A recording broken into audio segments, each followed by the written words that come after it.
being part of the perpetration of it. But it's it's our responsibility as well if we have family members that are not doing the right thing, that are not necessarily being a solution to the problem. We have to call that out. I think, what we saw over the years is it's easy to say or talk about somebody else's child who did something wrong.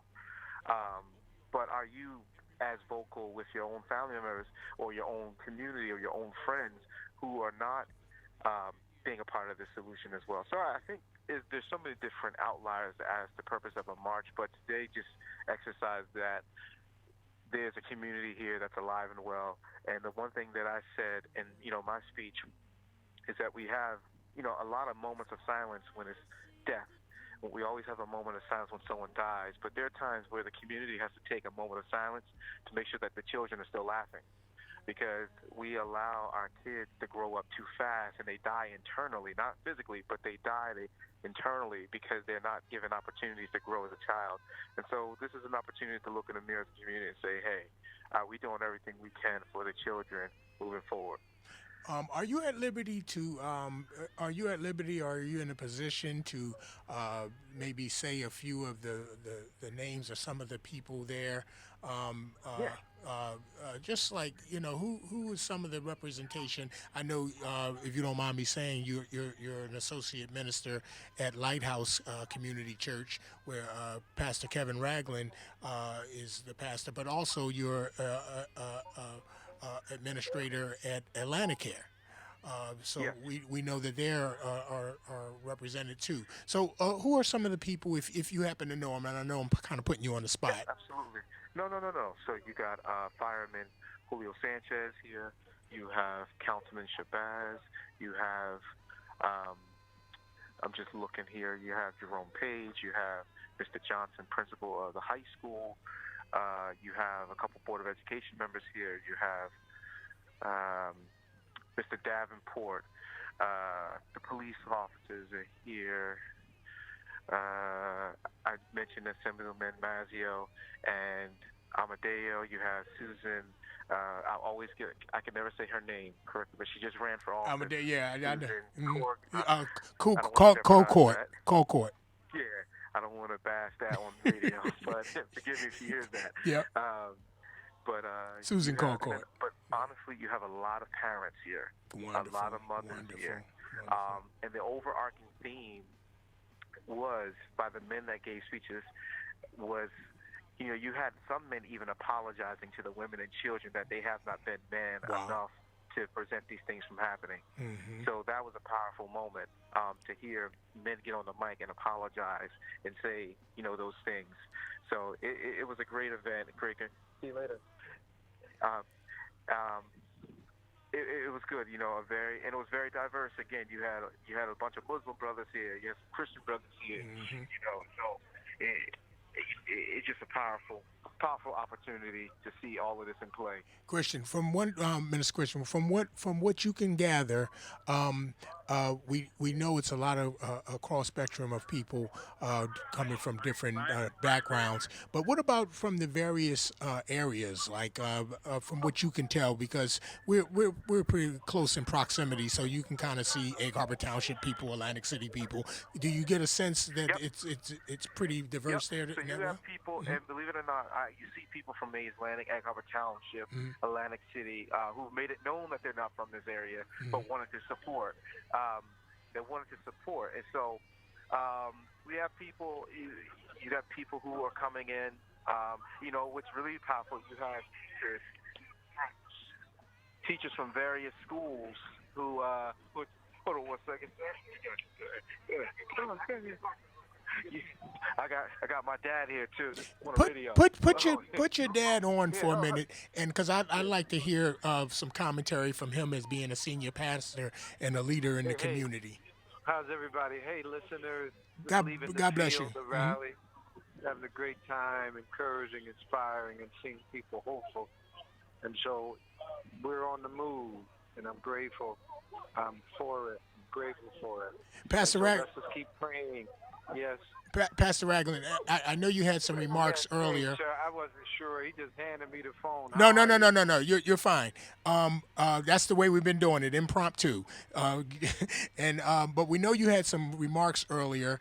Can you give us a little overview of what you had to say to the audience as well, for the ones that Sure. don't have the benefit of Sure. being there? So those of us that have been in leadership, and those of us that have been undergirding different causes to empower the community, know that the inevitable is tragedy, trauma, and adversity looms over our heads. So before I prayed today, I just encouraged the people to look within their sphere, their range, their scope of influence, and touch those who they can touch, because we can't reach everybody, but we can reach somebody. And Amen. so I encourage them to reach as many people as they could.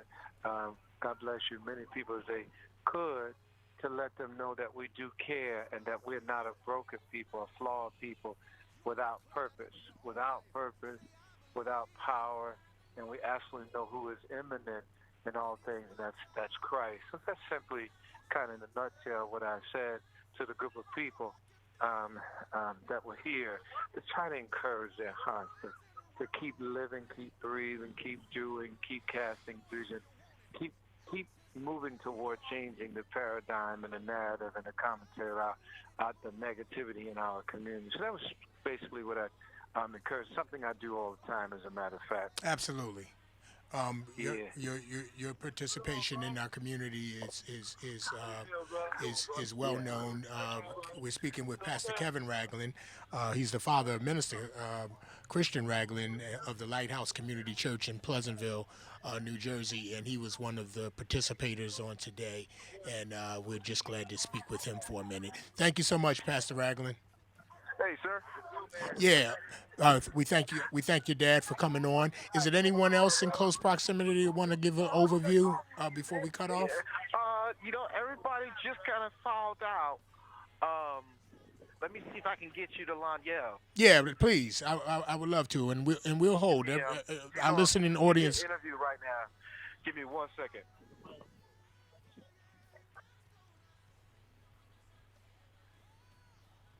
We're going to try to get you the primary organizer of this event, Evangelist Lanyell. We just heard from Pastor Kevin Ragland, and also. Deacon Hawks, I Yeah. got Julio Sanchez for you. Okay, then. Hello? Yes, Mr. Sanchez. How you doing, Yeah, sir? you're on the line with the listeners of WEHA, and Okay. we want to give you tell our audience who you are first and what you represent, and then just give us some commentary and overview of the events on today, if you will, in your own words. I'm having a really tough time hearing you, sir. Can you hear me now? Yeah, I hear you. I hear you, Okay, but I hear I, you. I, I said let everyone know who you are, and then just in your own words, give us some overview of what you perceive that what took place in the rally on today. Um, my name is Julio Sanchez. I'm a lifelong resident of Pleasantville, graduate of Pleasantville High School, and I was present that night of the shooting. I'm a 19. Thank you. I'm a 19. Thank you.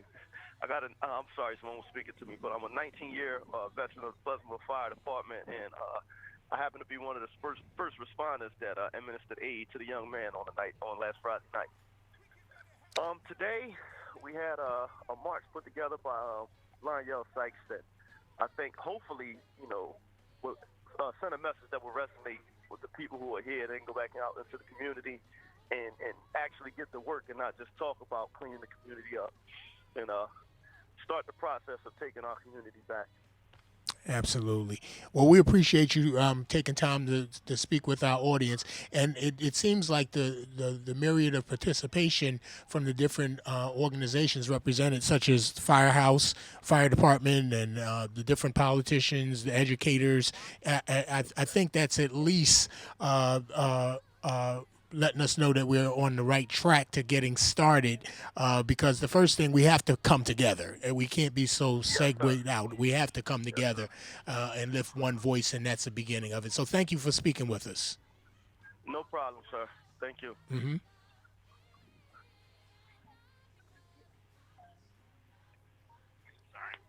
Hey, sir. Yep, I'm here. Thank you for that. I was just making the point as he was handing you back the phone that a good place is the good place to start to let us know that we are on at least on the right track. Is the different organizations that are represented in like today, whether it be fire department, first responders, teachers, business community leaders, Yeah. coming together because everyone normally is so directed into their own agenda, if you will. And I hate to be so Yeah. forward, but it's just the truth. And see at least everybody coming together for a common voice. And it's something about when children are involved. That breaks the color barrier, that breaks the economic barrier, the political aisles. It should anyway. When you're talking about the children, that's something that all of us can identify either directly or indirectly. Yes, sir. And listen, so they're wrapping up here, but hold on 1 second. I got somebody else you want to talk to. Sure. You ready? This is the great Reverend Dr. Willie Francois. All right, that's my man.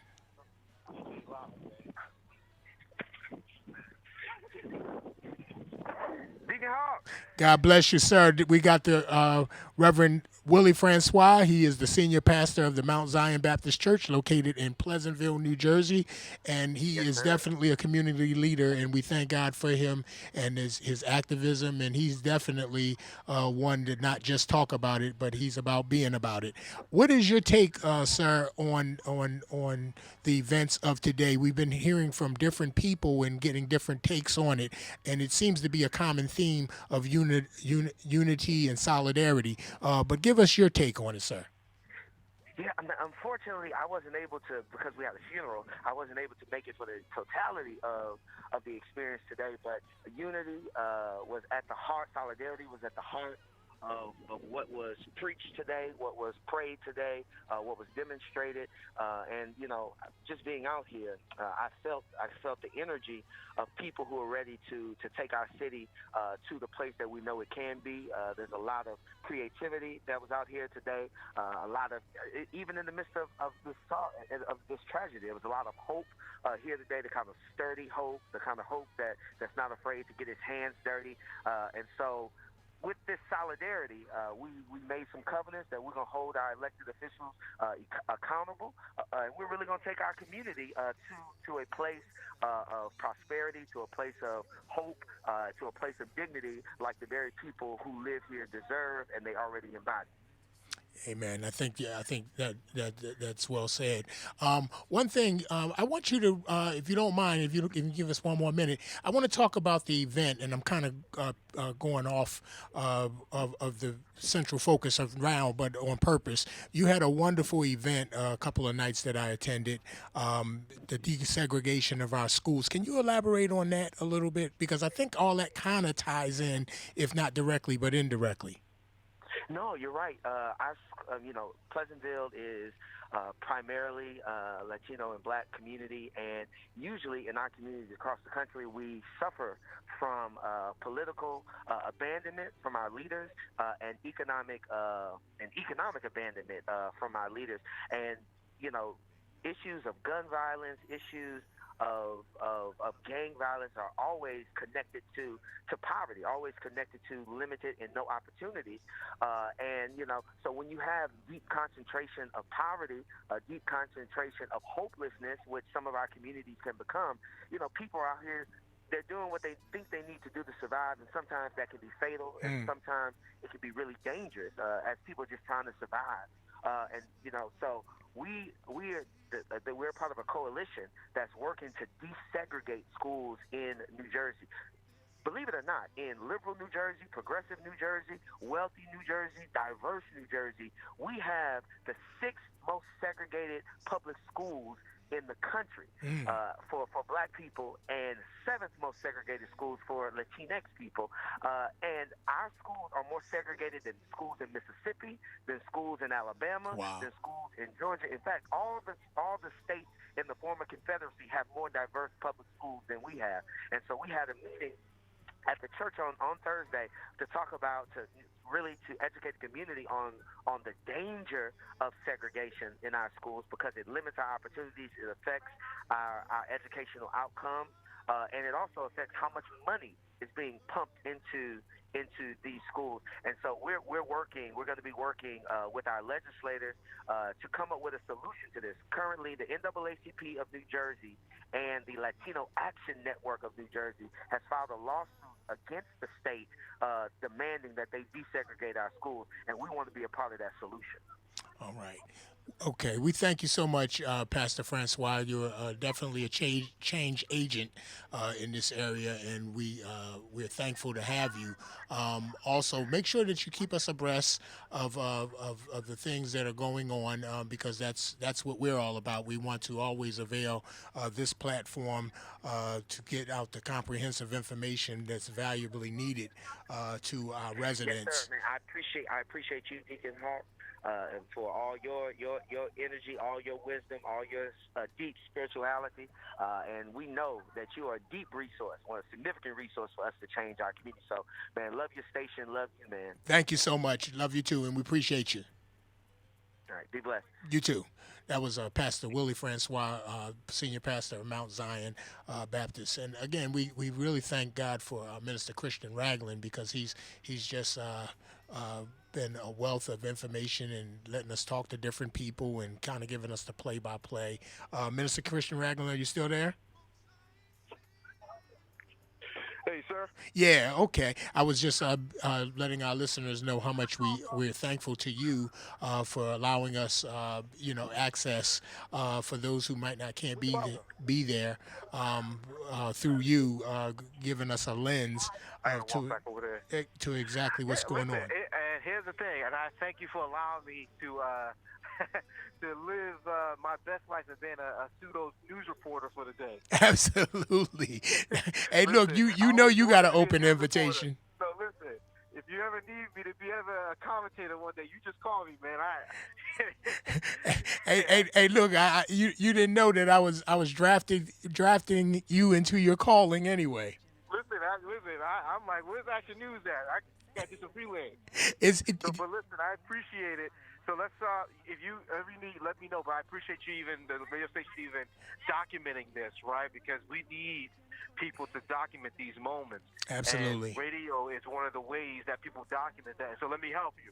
So I'll say this: people need to support WEHA right now financially. It takes money to run a radio station. So I hope that God blesses people, a millionaire, to come into the door and give you the money needed to sustain you. From your lips to God's ears, man. I thank you so Yes, much, sir. and thank you for your heart and All right. spirit. Is Pastor Evangelist Laniel anywhere in your proximity? No, she's talking to some news reporters in the Salvation Army. Got But, you. I'm going to have her call in. Okay, then. Well, what I'll do is I'll turn from you unless it's somebody else you want us to talk to or whatever. I'm on your time right now. Um, uh, However you want to do it. You want me to go off and you call back? Yeah, Or? I'll call you back. Okay, then call me back, and I'm going to switch on over to Second Baptist now and talk a Oh, little yeah. bit more about the turkey giveaway that they're having at 3 o'clock, and You got it. and we'll be ready to receive your call when you call back.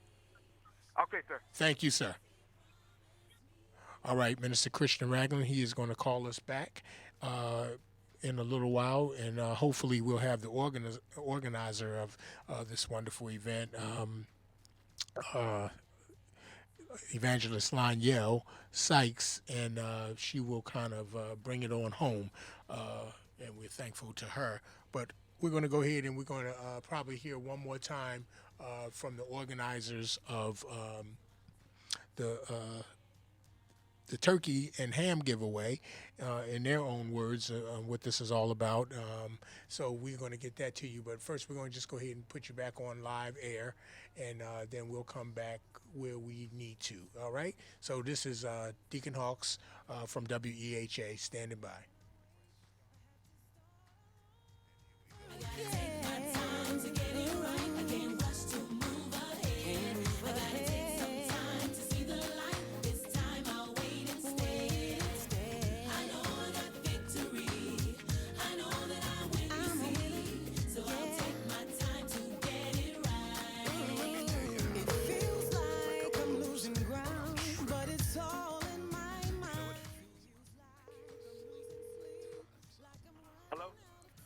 Yes, Darren Klingscale. This is Darren. Yes. Yes, Darren. This is Deacon Hawks here at WEHA. We know that the event. I have you live on the air. Hope you don't mind, but Oh no. I just wanted to get a little bit more commentary before we know that the event is going to start in about 1 hour. Are you out there now, sir, at Second Baptist? Yes, we've got a line here, and we're getting ready to start in about an hour at Second Baptist Church in Atlantic City. The Brothers of Kappa Alpha Psi, Atlantic City alumni, in conjunction with the Sheriff's Office and Greenleaf Energy Solutions, and thank WEHA for their support. We are going to be giving away 200 turkeys and 200 hams. We'll start at 3 o'clock, and we'll give them away to any Atlantic County resident that comes down. We do have a little line here right now, Deacon Hawks, but we're going to get started in about an hour. How many people are in that line approximately? Oh, we got about 50 people, man. They started lining up about an hour or so. Sure. I guess through the word of WEHA, the word has spread throughout the community. And again, sadly, there's a great need out there. We wish we could do more, but we're going to give everything that we have away today. And again, we're just appreciate WEHA for their support. You can offer. Absolutely. Well, we're thankful to you. Is it anyone else there right near you, like anybody else that want to give their perspective on the event We're today? getting everything organized right now, and I don't want to pull my worker bees away from the work. But again, we really appreciate everything that WEHA has done for Kappa Alpha Psi and for the community. God bless you, and God bless all your listeners. Anyone who's interested in getting a free turkey or ham, come on out. We're at Second Baptist Church in Atlantic City, and we will be here. We'll start at 3 o'clock, and we're going to give them away till they're all away. And once again, real quick, is there any particular requirement or anything to get this ham or turkey? No, all you got to do is be a resident of Atlantic County, and we will be away. Okay, then. All right, then. Thank you so much for your time. And it sounds like you're on to a good start because that's what it's all about, giving everything away. All right. God bless you. You too. Bye-bye. Thank you so much. Bye-bye. Thank you. All right. Once again, that was Mr. Darren Klingscale. He's of the Kappa Alpha Psi fraternity, and he's one of the primary organizers of the turkey giveaway. I know they gave away a lot of turkeys and hams already, but they have a lot more to give away, at least a couple of hundred. So they have about 50 people out there already, and it doesn't start for about another hour. So you want to make your way to the Second Baptist Church. That's 110 Isaac Cole Avenue in Atlantic City, ISCO Avenue in Atlantic City, and claim your free turkey or ham. I believe the only criteria is that you have to be an Atlantic County resident, not an Atlantic City resident, but an Atlantic County resident. So it's open to all basically. So go out there because it's first come, first serve. It's an opportunity for you to have your holiday turkey or holiday ham, and if you know someone who can use one, please, that's what it's there for. And hats off to the Kappas and the Sheriff's Office, WEHA, the Green Corporation, different people that have counted it not robbery to want to participate and just get in where they fit in. To an earlier point, Minister Christian Ragland, he had made as well that you have so many different organizations and so many different people that desire to do different things. And when you have these type of marches that are going on, and now I'm back in Pleasantville now. When you have these marches that are going on, it just an opportunity to bring some badly needed attention to a lot of events that happen every day. These events that are happening, even the gun violence that is plaguing our community, these are not new occurrences. Far too often they happen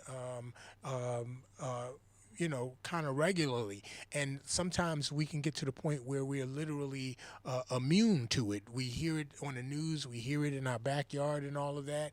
And, we get it, we can be desensitized, if you will, to these events.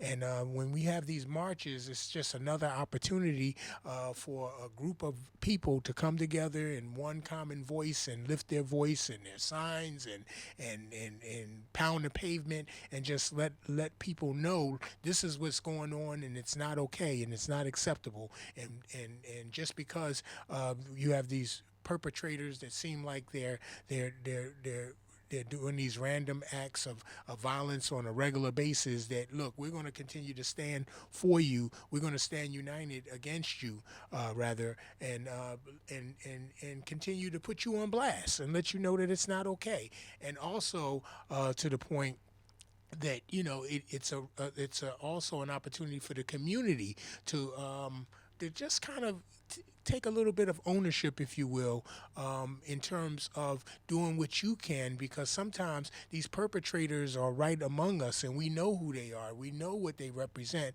and I understand that there's a culture of no snitch and don't tell and all of that and all of that and to the point, if it happens to your child or to your son or your daughter, you would want everyone to do whatever they could to cooperate and to bring the perpetrators to justice and to do what needs to be done, to get these people locked up. And and that's what it's all about. We're talking about the children now. People that are the innocent, among us that are, again, this young man. Young brother Micah, who was just going to enjoy a football game. And again, I have a 10-year-old grandson that plays football and all of that stuff like that. And it's just so unfortunate that when a child cannot even go to a sporting event, or again, we could say anyone for that matter, but right now it's a little more heartfelt when we're talking about children, kids that haven't even began to live, if you will, and then we don't know the untapped potential that was associated with this young man, what he possibly could have been. He's great now. Even he's not here, but he's great. But what could he have been in life? And we won't know to the fullest. And again, if we can play a part of being change agents to this culture, we need to do it. Your various organizations, religious, civic, community, all of us that kind of chant, we're mad as what, and we're not going to take this anymore, and all of that. Beyond the rhetoric and the march, and beyond the rally cries and all of that, what are you going to do? Are you going to participate in your elections? Are you going to participate in your school boards? Are you going to participate, in your council meetings and things that may directly and indirectly impact the various issues, whether it's gang violence and homelessness and hunger and things that just affect humanity on a regular basis, that a lot of times, again, that we oftentimes become desensitized to. This is an opportunity for us to reinvigorate ourselves and regalvanize, if you will, and for the different efforts that are going forth that greatly affect each and every one of us. From us to our kids, to our parents, our grandparents, our aunties and uncles, our community at large. Often in the churches, people come in right from off the street and they're looking for a little help. If you in your church are not if you're not in a position to help directly, maybe your congregation don't have the money to feed everybody, but maybe you can adopt a policy of having the resources by way of pamphlets and information, maybe readily available to know where to send people to get the information they need to eat or to they have a myriad of resources out there, energy assistance and food banks and all of that. And often the churches are not necessarily equipped to be able to accommodate. But at least if you have the pamphlets and say, look, we don't have a food bank here at our church, but guess what? Here's a pamphlet for you. Take this, and it has some phone numbers on there, and at least send them with something that they can go ahead, and then they're not totally at their own devices. The word lets us know in Matthew 25:43 that uh, in as much as we do to the least of these, my brethren, you do unto me. So if we can just help somebody on some level, some scale, then we know that God is pleased. All right, and that's what it's all about: helping somebody right where they are. You may not can't give somebody $100, but you might can buy them a cup of coffee if that's the need. You know what I mean? You might not even have the money for a cup of coffee, but you might know where they're serving coffee. Everybody kind of take a little bit of ownership, if you will.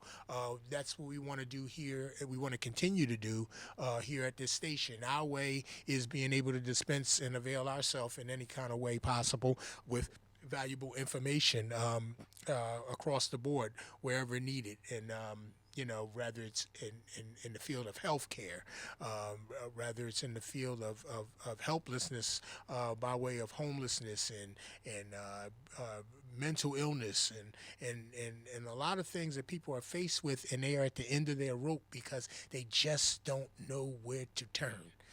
They've prayed, they got on their knees and prayed, and they gave a sincere prayer to our Lord and Savior, and now God wants to use you to be that person or that agent, that ambassador to usher them to where they need to go to get the information that they need for their situation. And I guess that's what all this is all about. That's what the marching is all about. That's what the giving away of turkeys is all about. It's symbolic, yes, but it's more meaningful than just what might appear at the surface.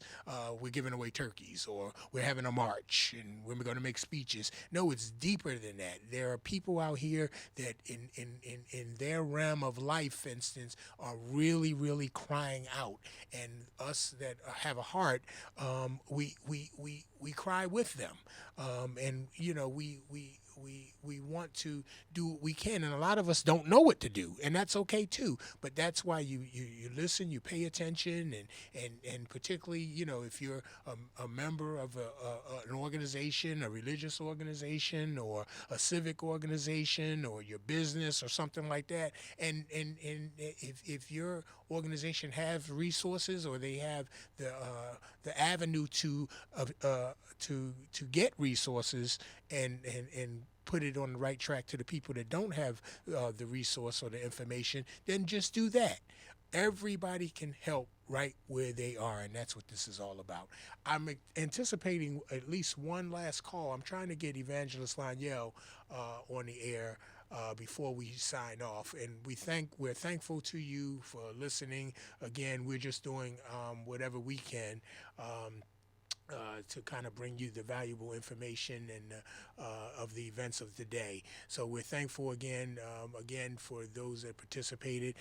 Even in Atlantic City, Mr. Darren Clinscale, he was instrumental in getting us the information that we needed to let everyone know about this wonderful turkey and ham giveaway over at Second Baptist Church. Also, we definitely have to thank the pastor, Reverend Collins Days of the Second Baptist, senior pastor of the Second Baptist Church, and over in Atlantic City, for always opening his doors and availing himself and his congregation and his church to the events of Atlantic City and the surrounding areas. Second Baptist has always stood in the forefront of of being able to avail their church for different programs. And so we're thankful for Pastor Collins Days, and his willingness to do such that, and all of our local officials and pastors and politicians and all of you that just kind of get on board and do what you can. We're thankful, and I know the recipients of the various information and resources are even more in your debt and gratitude. So with that, I'm going to put on the last song, and hopefully we can cut back in and get Evangelist Line Yellow in here. This is Deacon Hawks, also known as El Presidente for WEHA. He's here. What's going on here? What's going on here? The Lord is here.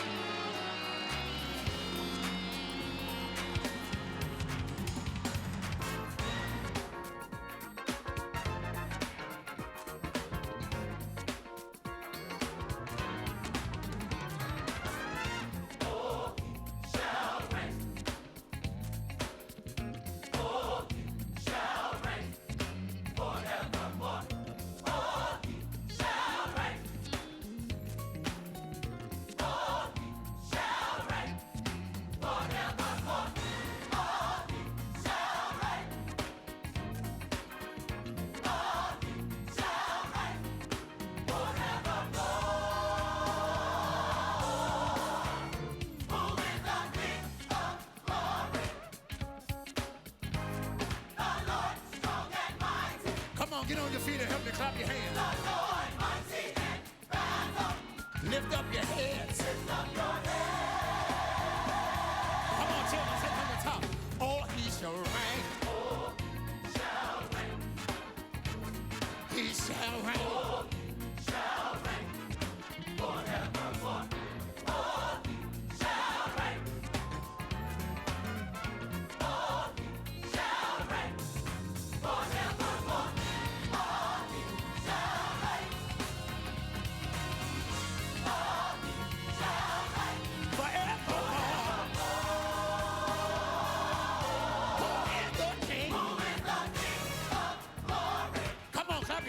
And the Lord strong and mighty. The Lord mighty in battle. The Lord mighty in battle.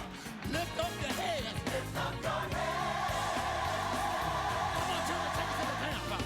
He reigns. He reigns. He reigns. He reigns forever. Come on, say it.